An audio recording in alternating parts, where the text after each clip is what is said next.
you guys, hope you're doing well and are getting ready to get back to the topic of how producers behave in a perfectly competitive market. So we're almost done with this chapter. You should be very thorough on how firms in a perfectly competitive market behave. So you should know what their costs are, how to represent their costs graphically, and then eventually when we figure out that their price equals marginal revenue, how to determine how much they should produce and then what their profits and losses are. So make sure you're very thorough in all of those concepts and how their decisions are different in short and long run before you proceed with the next couple of videos.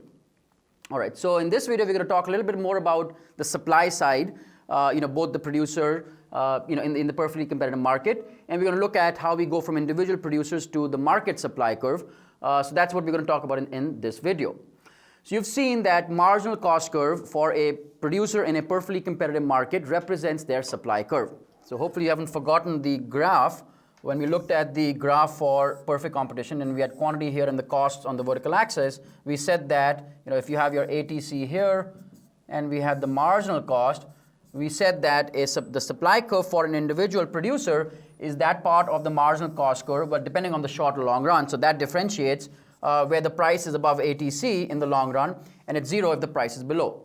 So this represents a particular producer's supply curve in terms of how much they should produce. And then given the fact that if price and MR, which are the same in perfect competition, are here, then the intersection of price and the supply curve tells you how much they should produce. So hopefully you remember that the marginal cost curve represents a particular producer's supply curve. The other thing you should make the connection now is if the price goes up, we know that this particular producer is going to produce more, and if the price goes down, they're going to produce less. So there's going to be a positive relationship between how much a particular producer is willing to produce in terms of the price that they're able to get when they're selling the commodity. All right, so make sure you understand that link. All right, so now we'll talk about, can you think of any factors that will shift the marginal cost curve? Right, so up till now, we've treated all the costs to be identical, and we've said that they don't move. So now we're going to think about what might change, increase, or decrease the cost curve for the particular firm. Right, so think about it before you go to the next point. So I'll give you the points and then we'll talk about it. So if we say that, let's talk about technology. So technology is something that makes inputs more productive. So if we get education and labor becomes more productive, or your factory, you're getting a machine that is going to produce faster, all of those things are examples of technology. Basically what that means is with the same amount of inputs, you're getting more output. So if we are able to get more output from the same inputs, the costs are going to decline because we're going to be paying, for each unit we are paying less. So then how we represent that is, I'm not going to draw all your cost curves. I'm just going to draw your MC and ATC. All the other curves exist there as well. Hopefully remember this is ATC and this is MC. If there's an improvement in technology, right? If technology improves, then all of these cost curves is going to decline. So for the firm, costs are going to go down. So the way we represent this is both of these lines are going to, we know costs are represented on the vertical axis.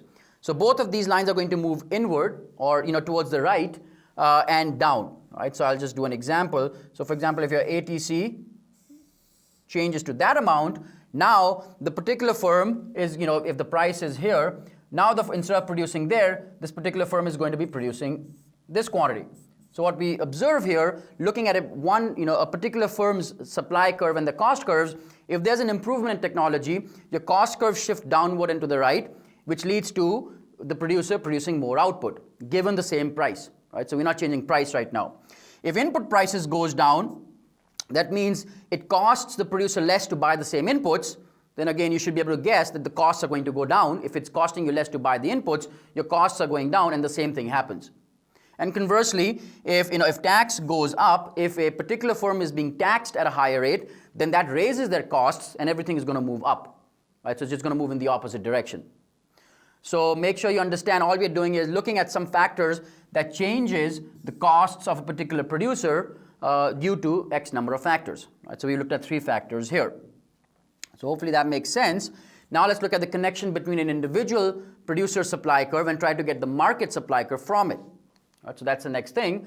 So let's make some assumptions. If all existing firms and potential entrants have identical costs, and I'm going to relax that assumption in a couple of slides. So if they have identical costs and they do not change, in the short run, and we know that the number of firms are going to be fixed in the short run. Again, make sure you understand the difference between short and long run, but they can vary. Firms can exit or enter the market in the long run.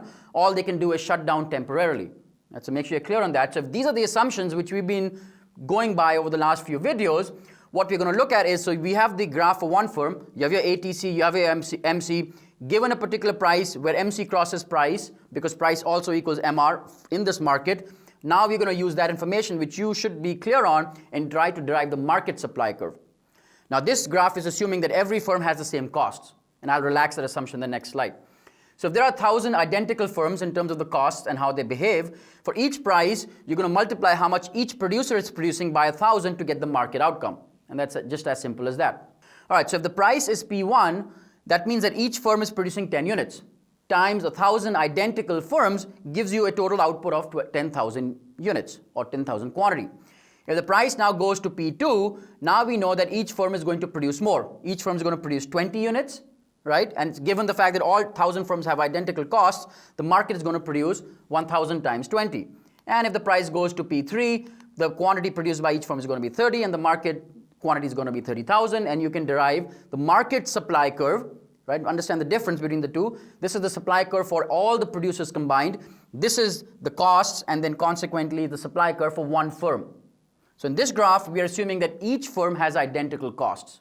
Right? So graph is the same. All we're doing is multiplying how much each producer produces times how many producers to get the market supply curve. Right? So hopefully you're clear on that. Now what if they're not the same? What if all firms do not have identical costs? The process is very simple, so it shouldn't take me too much time. So now we're going to look at, I'll do the example, then I'll go over the points. We're going to look at, similar to what we did in the demand side, where we tried to get the market demand from individual demand curves, we're going to add up the quantities horizontally at different prices, even though firms have different costs, to get the market supply curve. So let's look at an example. Let's say I'm going to take two producers. All right, so if this is the quantity price.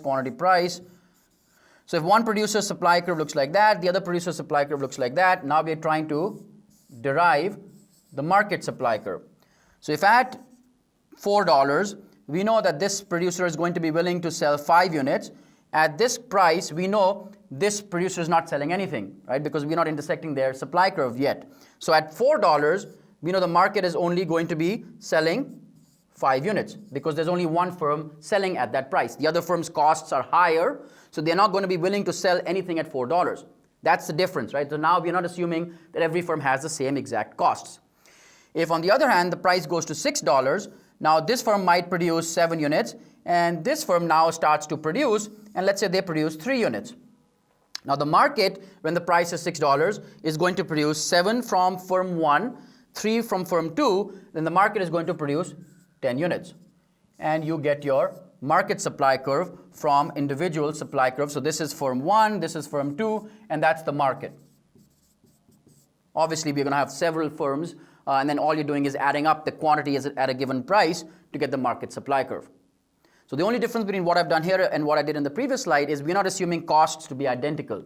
So here we assume that this firm apparently had higher costs, therefore they're not willing to sell when the price is $4. They would only sell if the price is higher than that. But conceptually, it's the same as what we did in the previous slide.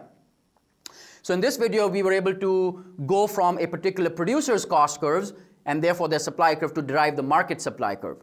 Right? So that's what we did here. In the next video, we're going to talk about elasticity of supply curve.